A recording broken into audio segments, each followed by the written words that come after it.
നമസ്കാരം. ദക്ഷിണേന്ത്യയിലെ ഏറ്റവും വലിയ റിയൽ എസ്റ്റേറ്റ് കമ്പനികളിലൊന്നായ കോൺഫിഡൻറ്റ് ഗ്രൂപ്പിൻ്റെ ചെയർമാൻ CJ റോയി സ്വയം ജീവൻ എടുത്തിട്ട് ഒരാഴ്ച പിന്നിടുന്നു.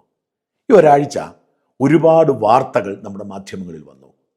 റോയി സാമ്പത്തികമായി സഹായിച്ച നമ്മുടെ പരമ്പരാഗത പത്രങ്ങളും ചാനലുകളുമൊക്കെ ഊഹാപോഹ കഥകൾ കൊണ്ട് അവരുടെ റേറ്റിംഗ് ഉയർത്താൻ ശ്രമിച്ചുകൊണ്ടിരുന്നു.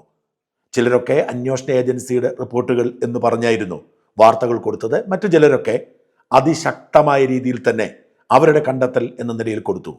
അപ്പോൾ പിന്നെ യൂട്യൂബർമാരുടെ കാര്യം പറയേണ്ടതുണ്ടോ? പല യൂട്യൂബർമാരും നിറം പിടിപ്പിച്ച കഥകളുമായി രംഗത്തെത്തി. വലിയ ബി നിലവറ പോലെ വലിയ നിലവറ ഇൻകം ടാക്സ് കണ്ടെത്തിയെന്നും അത് തുറക്കാൻ വിസമ്മതിച്ചു എന്നൊക്കെ പറഞ്ഞുള്ള കഥകൾ വരെ പുറത്തു വന്നു. റോയിയുടെ ഭാര്യയോ മറ്റു കുടുംബാംഗങ്ങളോ കമ്പനിയോ ഔദ്യോഗികമായി ഒരാഴ്ച ഒന്നും പ്രതികരിച്ചില്ല. പത്രസമ്മേളനം നടത്തുമെന്ന് പറഞ്ഞെങ്കിലും അവർ പിന്മാറി.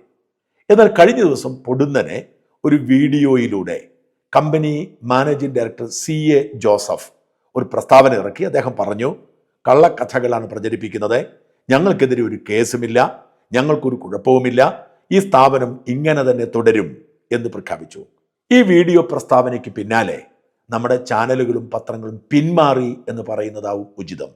ശ്രദ്ധിക്കുക, ഇന്നലെ പ്രത്യേകിച്ച് വാർത്തകളൊന്നുമില്ലായിരുന്നെങ്കിലും ഒരു ചാനലിലും ഒരു വാർത്തയിലും ഈ കോൺഫിഡൻറ്റ് റോയിയുമായി ബന്ധപ്പെട്ട വാർത്ത വന്നില്ല. ആ വാർത്തയോടുള്ള താല്പര്യം പ്രേക്ഷകർക്ക് നഷ്ടപ്പെട്ടതുകൊണ്ടല്ല.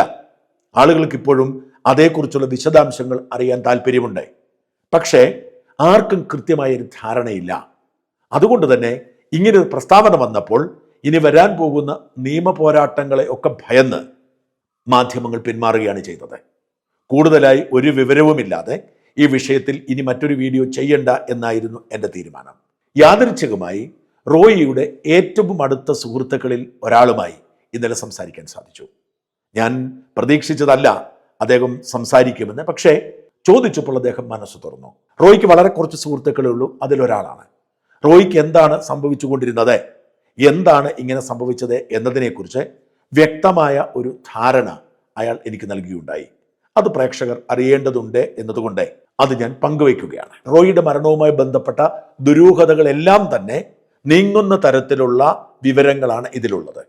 ഒന്ന്, റോയിയെ ആരെങ്കിലും കൊലപ്പെടുത്തിയതാണോ, അല്ലെങ്കിൽ റോയി ഇൻകം ടാക്സ് അടക്കമുള്ള ഏതെങ്കിലും ഏജൻസിയുടെ സമ്മർദ്ദത്തിന് കീഴടങ്ങാനാവാതെ സ്വയം ജീവനെടുത്തതാണോ? ഇത്തരം ചോദ്യങ്ങളൊക്കെ അപ്രസക്തമാക്കുന്ന തരത്തിലുള്ള ഒരു വിവരമാണ്. റോയി ഏതാണ്ട് ഒരാഴ്ചയോളം ഒരുങ്ങി തന്നെ മരണം സ്വയം ചോദിച്ചു വാങ്ങി എന്നതാണ്. ഏതാണ്ട് 6 മാസമായി ഇൻകം ടാക്സ് ഡിപ്പാർട്ട്മെന്റിന്റെയും എൻഫോഴ്സ്മെന്റ് ഡയറക്ടറേറ്റിന്റെയും ഒക്കെ പരിശോധന നടക്കുകയാണ്. പല നോട്ടീസുകൾ കിട്ടി, പല അന്വേഷണങ്ങൾ നടന്നു. നേരത്തെ പല വാർത്തകളും റിപ്പോർട്ട് ചെയ്തതുപോലെ തന്നെ ഏതാണ്ട് 6ഓളം റിയൽ എസ്റ്റേറ്റ് കമ്പനികൾ കേന്ദ്ര സർക്കാരിന്റെ എക്കണോമിക് ഇന്റലിജൻസ് വിങ്ങിന്റെ റഡാറിലായിരുന്നു. അവർ ഇവരുടെ ദുരൂഹമായ ഇടപാടുകളെ കുറിച്ച് അന്വേഷിച്ചിരുന്നു. അതിലൊന്ന് ഈ കമ്പനിയായിരുന്നു, കോൺഫിഡൻറ്റ് ഗ്രൂപ്പ് ആയിരുന്നു. ഈ കോൺഫിഡൻറ്റ് ഗ്രൂപ്പിന്റെ സാമ്പത്തിക ഇടപാടുകൾ മുഴുവൻ സൂക്ഷ്മമായി പരിശോധിക്കാൻ തുടങ്ങി. അങ്ങോട്ടും ഇങ്ങോട്ടുമുള്ള ട്രാൻസ്ഫറുകളിൽ നിയന്ത്രണമുണ്ടായി. ഇത് റോയിയുടെ സാമ്പത്തിക അവസ്ഥയെ വല്ലാതെ കുഴപ്പത്തിലാക്കി. 2 കാര്യങ്ങൾ ഇവിടെ അടികുറച്ച് പറയേണ്ടതുണ്ട്.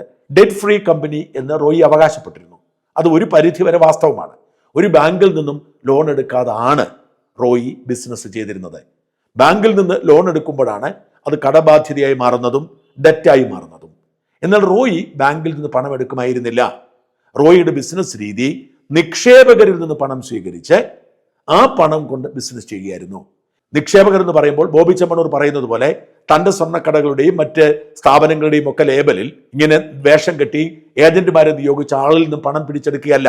അത്തരം നിക്ഷേപമല്ലായിരുന്നു റോയിയുടേത്. റോയി തൻ്റെതായ രീതിയിൽ ഒരു ബ്രാൻഡ് ബിൽഡ് ചെയ്ത് വളരെയധികം ഫൈനാൻഷ്യൽ സ്റ്റെബിലിറ്റി ഉള്ള സമ്പത്തുള്ള ഒരാളാണ് എന്ന് വരുത്തി തീർത്ത് അത്തരം ഒരു ജീവിത രീതി തിരഞ്ഞെടുത്ത് വിശ്വാസമുള്ള ആളുകൾ റോയിയുടെ കയ്യിൽ പണം കൊടുത്താൽ നല്ല റിട്ടേൺ കിട്ടും എന്ന് വിശ്വസിച്ചു കൊടുത്തതാണ്. അങ്ങനെ അനേകം നിക്ഷേപകർ റോയിക്കുണ്ടായിരുന്നു. കേരളത്തിനകത്തും കേരളത്തിന് പുറത്തും രാജ്യത്തിന് പുറത്തും പ്രത്യേകിച്ച് UAE റോയിക്ക് ഒരുപാട് നിക്ഷേപകരുണ്ട്. ഞാൻ നേരത്തെ ചില വീഡിയോകൾ പറഞ്ഞിട്ടുണ്ട്. നമ്മുടെ മിക്ക മനുഷ്യരുടെയും കയ്യിൽ ആവശ്യത്തിലധികം പണം ഉണ്ടാവും. അവന് ജീവിക്കാനും കുടുംബം നടത്താനും ഉള്ളതിനപ്പുറത്തേക്ക് അവൻ ആസ്തികൾ വാങ്ങും. എന്നാൽ എങ്ങനെ ഈ പണം നിക്ഷേപിക്കണം, എങ്ങനെ ആസ്തി ഉണ്ടാക്കണം എന്ന് ഉറപ്പില്ലാത്ത ചില ആളുകളുണ്ട്. അവരെ വിശ്വാസമുള്ളവരെ ഏൽപ്പിക്കും. റോയിയെ പോലെ തൊട്ടതെല്ലാം പൊന്നാക്കുന്ന ഒരാളുടെ കയ്യിൽ പണം കൊടുത്താൽ 2 തരത്തിലുള്ള ഗുണമുണ്ട്. ഒന്നുകിൽ കൂടുതൽ റിട്ടേൺ കിട്ടും, അല്ലെങ്കിൽ ഏതെങ്കിലുമൊക്കെ പദ്ധതിയുടെ പങ്കാളികളാക്കും. ആ പദ്ധതികൾക്കുണ്ടാകുന്ന ലാഭത്തിന് വിഹിതം കിട്ടും. ആ ലാഭവിഹിതമൊക്കെ കൊടുക്കാതെ പറ്റിക്കുന്ന നേച്ചറേ ആയിരുന്നില്ല. റോയ് വ്യക്തിപരമായി ഒരു നല്ല മനുഷ്യനായിരുന്നു. ആരെയും പറ്റിക്കാൻ അദ്ദേഹം ആഗ്രഹിച്ചിരുന്നില്ല. എൻ്റെ പ്രസ്ഥാനത്തിലേക്ക് നിങ്ങൾ വരൂ, നിങ്ങൾ ഒരു 10 കോടി ഇട്ടാൽ ആ 10 കോടി നിങ്ങളുടെ ഈ പ്രോജക്റ്റിന്റെ ഭാഗമാക്കും. ആ പ്രോജക്റ്റിന് കിട്ടുന്ന ലാഭത്തിന്റെ 10 കോടിയുടെ വിഹിതം നിങ്ങൾക്ക് തരും. ഇതായിരുന്നു റോയിയുടെ നിലപാട്. അപ്പൊ ഈ അന്വേഷണം ഇവിടെ ശക്തമായതോടെ റോയിയുടെ സാമ്പത്തിക ചലനത്തെ ബാധിക്കുന്നു, ലിക്വിഡ് കാഷിനെ ബാധിക്കുന്നു. റോയി UAE പുതിയ ചില പദ്ധതികൾ പ്രഖ്യാപിച്ചിരുന്നു. ആ UAE പ്രഖ്യാപിച്ചിരുന്ന പദ്ധതികളിലേക്കുള്ള പണമൊഴുക്കിനെ ബാധിക്കുന്നു. ഇത് റോയിയെ പ്രതിസന്ധിയിലേക്ക്. ഇത് തുടങ്ങിയിട്ട് 6 മാസത്തിലധികമായി. അന്വേഷണ ഏജൻസികൾ ഇടപെടൽ നടത്തുകയും പരിശോധന നടത്തുകയും ചെയ്തതോടെ ഇവിടുന്ന് അങ്ങോട്ടുള്ള സാമ്പത്തിക ഇടപാടുകൾ ബാധിക്കുന്ന സാഹചര്യമുണ്ടായി. ഈ സമയത്ത് കഴിഞ്ഞ 6 മാസത്തിനിടയിൽ റോയ് ആദ്യമായി പല ആളുകളോടും പദ്ധതികളിൽ നിക്ഷേപിക്കാൻ താല്പര്യമുണ്ടോ എന്ന് ചോദിച്ചിരുന്നു എന്ന് വ്യക്തമാക്കുന്ന രേഖകളുണ്ട്. എന്ന് വെച്ചാൽ റോയി അപ്രോച്ച് ചെയ്യുന്നവരായിരുന്നു കൂടുതൽ.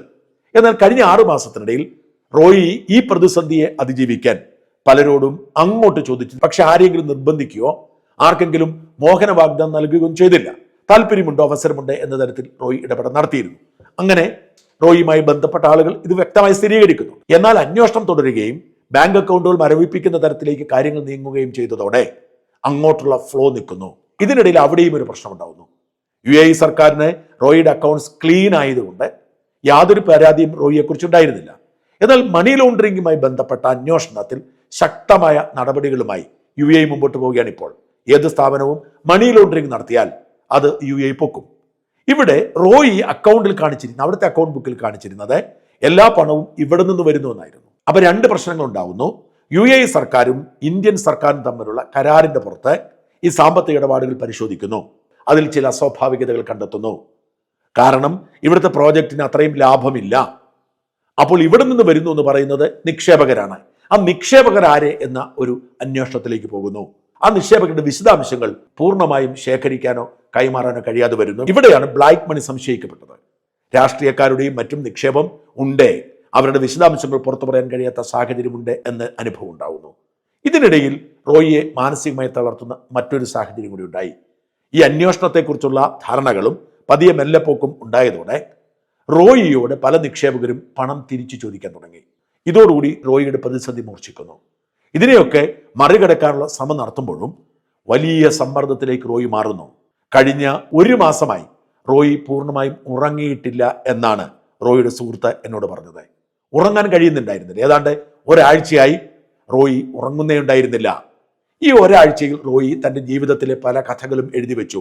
ഇപ്പോൾ പുറത്തു വന്നിരിക്കുന്ന 9 പേജുള്ള കഥയെന്ന് പറയുന്നത് കേവലം 9 പേജ് അല്ലെന്നും അതിൽ കൂടുതലുണ്ടെന്നും ഇതിൽ 9 പേജ് മാത്രം മരണവുമായി ബന്ധപ്പെട്ടുള്ളത് എടുത്തു കൊടുത്തെന്നും ആണ് റിപ്പോർട്ടുകൾ. റോയി കഴിഞ്ഞ ഒരാഴ്ചയായി മറ്റൊന്നിലും കേന്ദ്രീകരിക്കാതെ കുറിപ്പുകളിലായിരുന്നു. ഇത് കോൺഫിഡന്റ് ഗ്രൂപ്പ് MD അടക്കമുള്ളവർക്കറിയാം. റോയിയുടെ മാനസികാരോഗ്യ പ്രശ്നം, റോയി ഡിപ്രഷനിലേക്ക് മാറുന്നു, റോയി ഒരു ഡോക്ടറെ കാണുന്നു, മരുന്ന് കഴിക്കുന്നു, ഉറക്കം നഷ്ടപ്പെടുന്നു. അങ്ങനെ വല്ലാത്ത മാനസിക സമ്മർദ്ദത്തിലൂടെ റോയി ഒരാഴ്ച കടന്നു പോകുന്നു. ഈ ഒരു സാഹചര്യ സൃഷ്ടിയിലേക്ക് നയിക്കാൻ വളരെ ശ്രദ്ധേയമായ ചില കാര്യങ്ങളുണ്ട്. പുതിയ കാര്യങ്ങളാണ്, ഇതുവരെ ആരും പറയാത്ത കാര്യങ്ങളാണ്. റോയിയുടെ ആഡംബര ജീവിതം. നമ്മൾ കേരളത്തിലെ സമ്പന്നരുടെ ലിസ്റ്റ് പലതവണ കണ്ടിട്ടുണ്ട്. ആ സമ്പന്നരിൽ ഒരു 100 പേരിൽ റോയി ഉണ്ടെന്ന് ഞാൻ വിശ്വസിക്കുന്നില്ല. ഇല്ല എന്ന് തന്നെയാണ് എൻ്റെ കരുതൽ. എന്തായാലും റോയിയുടെ പേര് നമ്മൾ ഒരിടത്തും സമ്പന്നരുടെ ലിസ്റ്റിൽ വന്നിട്ടില്ല. 1ഉം 2ഉം 3ഉം ഒക്കെയുള്ള ആളുകൾ നമുക്കറിയാം. യൂസഫ് അലിയും രവി പിള്ളയും ജോയി ആലൂക്കാസും കല്യാണരാമനും ജെംസ് ഗ്രൂപ്പിന്റെ വർക്കയും മുത്തൂറ്റുകാരും അടക്കം ഒരുപാട് സമ്പന്നരെ നമുക്കറിയാം. കിറ്റക് സാബു പോലും ഏതാണ്ട് 250ാമത്തെ സമ്പന്നനാണ്. ഇത്തരത്തിൽ ഒരുപാട് സമ്പന്നരുണ്ടെങ്കിലും അവരുടെ ആരുടെയും ലിസ്റ്റിൽ നമ്മൾ ഇതുവരെ റോയിയെ കണ്ടിട്ടില്ല. പക്ഷെ ഇവരെല്ലാവരെയും കാൾ വലിയ ആഡംബര ജീവിതമാണ് റോയി നടത്തിയിരുന്നത്. ഈ സമ്പന്നർക്കൊക്കെ ഒരുപാട് ആഡംബര വാഹനങ്ങളുണ്ട്, വലിയ വീടുകളുണ്ട്, ഇതൊക്കെ സത്യമാണ്. പലരും സ്വകാര്യ വിമാനത്തിലാണ് സഞ്ചരിക്കുന്നത്. ഇതൊക്കെയാണെങ്കിലും അവരെക്കാളൊക്കെ വലിയ ആഡംബര ജീവിതമായിരുന്നു റോയിയുടേത്. നേരത്തെ നമ്മൾ കേട്ട ഏതാണ്ട് 150 കോടിയോളം വില മതിക്കുന്ന അനേകം ആഡംബര കാറുകൾ ദുബായിലെ അദ്ദേഹത്തിന്റെ വസതിയുടെ ഗാരേജിലുണ്ട്. പറഞ്ഞ 12 റോൾസ് റോയ്സ് എന്ന് പറയുമ്പോൾ തന്നെ അറിയാമല്ലോ, ഒരു റോൾസ് റോയ്സ് ഫാൻറ്റത്തിന്റെ വില 8-10 കോടിയാണ്. അങ്ങനെ 12 റോൾസ് റോയ്സുകൾ, ലംബോർഗിനി അടക്കം ബുഗാട്ടി അടക്കമുള്ള അത്യാഡംബര കാറുകൾ അനേകമുണ്ടായിരുന്നു. അതായത് വാഹനത്തിന്റെ കാര്യം മാത്രമല്ല, എല്ലാ അർത്ഥത്തിലും ഒരു രാജാവിനെ പോലെയാണ് റോയി ജീവിച്ചിരുന്നത്. റോയി ബില്യനേഴ്സ് ക്ലബ്ബുകളിലൊക്കെ അംഗമായിരുന്നു. സമ്പന്നന്മാർക്കൊപ്പമായിരുന്നു റോയിയുടെ ജീവിതം. എല്ലായിടത്തും റോയി കട്ടക്കട്ടെ പിടിച്ചു നിൽക്കുമായിരുന്നു. സമ്പന്നരുടെ ക്ലബ്ബുണ്ട്, ഈ ക്ലബിലൊക്കെ വടക്കേ ഇന്ത്യക്കാരോട് പിടിച്ചു നിൽക്കാൻ റോയിക്കേ പറ്റുമായിരുന്നുള്ളൂ. മലയാളി സമ്പന്നർക്ക് അതിന് സാധിക്കുമായിരുന്നില്ല. അങ്ങനെ പണം ചെലവഴിക്കുന്ന കാര്യത്തിലും ആഡംബരം കാണിക്കുന്ന കാര്യത്തിലും റോയിയെ കവച്ചു വയ്ക്കാൻ ഒരാൾക്കും കഴിയുമായിരുന്നില്ല. ഇവിടെ ശ്രദ്ധിക്കേണ്ട മറ്റൊരു പ്രധാനപ്പെട്ട കാര്യമുണ്ട്. ബാംഗ്ലൂരിൽ റോയിക്ക് വലിയ ആഡംബര വില്ലയുണ്ട്, വലിയ റിസോർട്ടുണ്ട്, ഗോൾഫ് ക്ലബ് ഉണ്ട്, വലിയ ഗോൾഫ് ക്ലബ്ബ്. ഞാൻ പറഞ്ഞ അതിന് 350ഓളം ഏക്കർ വലിയ ഗോൾഫ് ക്ലബ്ബുണ്ട്, ഗോൾഫ് റിസോർട്ടാണ്. അവിടെയൊക്കെ താമസിക്കുക എന്ന് പറയുന്നത് തന്നെ ഭാഗ്യമാണ്. ഇതൊക്കെ റോയിക്ക് സ്വന്തമായിട്ടുണ്ട്. പക്ഷേ വിശ്വസിച്ചെന്നവരില്ല, കഴിഞ്ഞ 15 വർഷമായി റോയി താമസിച്ചിരുന്നത് ബാംഗ്ലൂരിലെ ഒരു 5 സ്റ്റാർ ഹോട്ടലിന്റെ 1-2 റോയൽ സ്യൂട്ട് എടുക്കുന്നു. ആ ഫ്ലോറിലെ മറ്റു മുറികളെല്ലാം എടുക്കുന്നു. ആ മുറികളും എല്ലാ സൗകര്യങ്ങളുമുള്ള ഒരിടത്താണ് താമസിക്കുന്നത്. ഒരുപാട് അംഗരക്ഷകരുണ്ടായിരുന്നു, പാചകക്കാരുണ്ടായിരുന്നു, എല്ലാത്തിനും അനങ്ങാനും പിടിക്കാനും ഒക്കെ രാജാവിനെ പോലെ ജീവിക്കാനുള്ള എല്ലാ സഹായങ്ങളും ഉണ്ടായിരുന്നു. ഓർക്കുക, ഒരു 5 നക്ഷത്ര ഹോട്ടലിൽ ഒരു റോയൽ സ്യൂട്ടിന് എത്ര രൂപയാവും? ഇത് 15 വർഷമായി താമസിക്കുമ്പോൾ എത്ര കോടി രൂപയായിരിക്കും ബില്ലായി കൊടുത്തത്? വളരെ സുപ്രധാനമായ ഒരു വാർത്തയാണ്.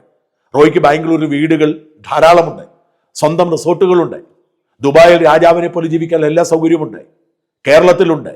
പക്ഷെ റോയി താമസിച്ചിരുന്നത് ഈ 5 നക്ഷത്ര റിസോർട്ടിലായിരുന്നു എന്ന് അദ്ദേഹത്തിന്റെ അടുത്ത സുഹൃത്ത് എന്നോട് പറഞ്ഞു. ഇതുവരെ ഈ വിവരം ആരും ചർച്ച ചെയ്തിട്ടില്ല. അങ്ങനെ ആഡംബര വില്ലയിൽ താമസിച്ച് കോടികൾ മുടക്കിക്കൊണ്ടിരുന്നു. ഇവിടെയാണ് നമ്മൾ ശ്രദ്ധിക്കുന്നത്. എവിടെ നിന്നാണ് ഈ റോയിയുടെ വരുമാനമല്ല? റോയി കേരളത്തിലെ 1-ാം നമ്പർ സമ്പന്നൻ പോലുമല്ല. കേരളത്തിലെ 1-ാം നമ്പർ സമ്പന്നന് പോലും ഇങ്ങനെ പണം ചെലവഴിക്കില്ല. അപ്പോൾ എവിടെ നിന്നാണ് റോയിക്ക് പണം ഉണ്ടായിരുന്നത്? 2, എന്തുകൊണ്ടാണ് റോയി പണം ചെലവഴിച്ചത്? എന്തുകൊണ്ട് ചെലവഴിച്ചു എന്നതിന്റെ ഉത്തരം, റോയിയുടെ ബിസിനസ് രീതി എന്ന് പറയുന്നത് അത്യാഡംബര ജീവിതം നയിച്ച് ആ അത്യാഡംബര ജീവിതത്തിലേക്ക് ആളെ ആകർഷിച്ച് റോയി ഒരു സ്റ്റേബിൾ ആയിട്ടുള്ള വ്യക്തിയാണ്, അതുകൊണ്ട് റോയിയുടെ പണം കൊടുത്താൽ സുരക്ഷിതമാണ് എന്ന് തോന്നലുണ്ടാക്കുക എന്ന ലക്ഷ്യമായിരുന്നു. അതായിരുന്നു റോയിയുടെ ബ്രാൻഡ്. മാത്രമല്ല റോയി ആ ജീവിതം അങ്ങനെ ശീലിച്ചു പോയി. ഇങ്ങനെ ആഡംബര ജീവിതം ഇവിടെ നയിക്കുന്നു, ദുബായിൽ കൊട്ടാര സമൃദ്ധമായി വീട്ടിൽ താമസിക്കുന്നു, 100 കണക്കിന് വാഹനങ്ങൾ മെയിൻറ്റെയിൻ ചെയ്യണം, 1000 ജീവിതക്കാരുണ്ട്, പെട്ടെന്ന് കാഷ് ഫ്ലോ നിൽക്കുന്നു. റോയിക്ക് പണം ഇന്ത്യയിൽ നിന്നും UAE കൊണ്ടുപോകാൻ കഴിയുന്നില്ല. UAE റോയിയുടെ സാമ്പത്തിക ഇടപാടുകളെ കുറിച്ച് അന്വേഷിക്കുന്നു. ഇൻകം ടാക്സ് ഡിപ്പാർട്ട്മെന്റ് പിടിമുറുക്കുന്നു. നിക്ഷേപകർ പണം തിരിച്ചു ചോദിക്കുന്നു. റോയി നേരിടുന്ന പ്രതിസന്ധി ആലോചിച്ച് നോക്കൂ. ഒരു കാര്യം പ്രത്യേകം ശ്രദ്ധിക്കണം, 24,000-ഓളം പേർക്ക് വീട് കൊടുത്തിട്ടുണ്ട്. ഇന്നേ വരെ ഒരു പരാതിയും കോൺഫിഡന്റ് ഗ്രൂപ്പിന്റെ ഉപഭോക്താവിൽ നിന്നുണ്ടായിട്ടില്ല. ഇന്നേ വരെ ആ പരാതിക്ക് റോയി അവസരം കൊടുക്കുമായിരുന്നില്ല. പക്ഷേ ഈ അത്യാഡംബര ജീവിതം മുമ്പോട്ട് പോകാൻ ഇനി കഴിയില്ല എന്ന് റോയിക്ക് മനസ്സിലാവുന്നു. ഇതിനിടയിൽ ഒരു കാര്യം ശ്രദ്ധിക്കണം, റോയ് ജീവിതത്തെ അത്രമേൽ സ്നേഹിച്ചിരുന്ന വ്യക്തിയാണ്. ആഡംബര ജീവിതം അത്രമേൽ ആസ്വദിച്ചിരുന്നു, അത്രമേൽ ജീവിതത്തെ സ്നേഹിച്ചിരുന്നു, ഉന്നതമായ ബന്ധമുണ്ടായിരുന്നു. മാത്രമല്ല റോയ് ഒരുപാട് സിനിമകൾ നിർമ്മിച്ച് സാമ്പത്തിക നഷ്ടമുണ്ടാക്കിയിട്ടുണ്ട്, ഒരുപാട് സിനിമകൾ, കാസിനോ അടക്കം. ഏറ്റവും ഒടുവിൽ റോയ് പൂർണ്ണമായും നിർമ്മാണ പങ്കാളിയായിരിക്കുന്ന ഒരു സിനിമ VK പ്രകാശിൻ്റെത്. VK പ്രകാശ് കഴിഞ്ഞ ദിവസം ഒരു അനുസ്മരണമൊക്കെ നടത്തി. പ്രകാശ് അതിൽ പറയാതെ പോയ ചില കാര്യങ്ങളുണ്ട്. VK പ്രകാശിന്റെ സിനിമയുടെ ചിത്രീകരണം പൂർത്തിയായിരിക്കുകയാണ്. പ്രകാശ് പറയുന്നു, ആ സിനിമയിൽ ഒരു നിർമ്മാതാവ് എന്ന നിലയിലല്ല, സിനിമയുടെ പ്രീ പ്രൊഡക്ഷനിലും ആഫ്റ്റർ പ്രൊഡക്ഷനിലും പോസ്റ്റ് പ്രൊഡക്ഷനിലും ഒക്കെ പങ്കെടുത്തു എന്ന് പറയുന്നുണ്ട്. അതിന്റെ കാരണം അദ്ദേഹത്തിന്റെ സിനിമ വഴി ലാഭമുണ്ടാക്കുമെന്ന് മോഹം കൊണ്ടല്ല, തൻ്റെ മകളെ അത്രമാത്രം അദ്ദേഹം സ്നേഹിച്ചിരുന്നു. ഒരു മകളാണുള്ളത്, ഒരു മകളും മകനുമാണുള്ളത്. മകളെ അത്രമാത്രം സ്നേഹിച്ചിരുന്നു. മകളെ ഒന്ന് ഇൻട്രൊഡ്യൂസ് ചെയ്യാൻ അദ്ദേഹം കഴിഞ്ഞ കുറേ കാലം ശ്രമിച്ചുകൊണ്ടിരിക്കുന്നു. ഐഡിയ സ്റ്റാർ സിംഗറിൽ അദ്ദേഹം സ്പോൺസറാണ്. മകളെ എത്തിച്ചിരുന്നു. മകളാണെങ്കിലും ചിരിക്കുക പോലും ചെയ്ത് നമ്മൾ കണ്ടിട്ടില്ല. മകൾക്ക് അതിനുള്ള ടാലന്റ് ഉണ്ടോ എന്ന കാര്യത്തിൽ സംശയമുണ്ട്. പക്ഷേ മകളെ ഒരു സിനിമാ നടിയാകാൻ ആഗ്രഹിച്ചിരുന്നു. ഈ സിനിമയിലൂടെ മകളെ കൊണ്ടുവരാനായിരുന്നു അദ്ദേഹത്തിന്റെ പദ്ധതി. ഈ സിനിമയിൽ മകൾ ഉണ്ടെന്നാണ് ഞാൻ മനസ്സിലാക്കുന്നത്. അദ്ദേഹം എന്നോട് പറഞ്ഞ, ഇദ്ദേഹത്തിന്റെ സുഹൃത്ത് പറഞ്ഞത്, VK പ്രകാശിന്റെ സിനിമയിൽ മകൾ ഉണ്ടെന്നാണ്. ആ മകളെ സിനിമാ നടിയാക്കുക എന്ന ലക്ഷ്യത്തോടു കൂടിയാണ് ഈ സിനിമ ഇറക്കിയത്. ആ സിനിമ പൂർത്തിയായി റിലീസ് ചെയ്യാനിരുന്നാണ് മാറ്റിവെച്ചു.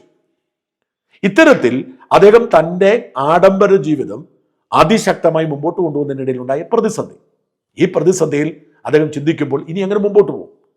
അദ്ദേഹം വലിയ ഈഗോയിസ്റ്റ് ആയിരുന്നു, ആരുടെയും മുമ്പിൽ തോക്കുമായിരുന്നില്ല, എല്ലാവരുടെയും മുകളിൽ നിൽക്കണം എന്ന ആഗ്രഹമുണ്ടായിരുന്നു, വാശിക്കാരനായിരുന്നു.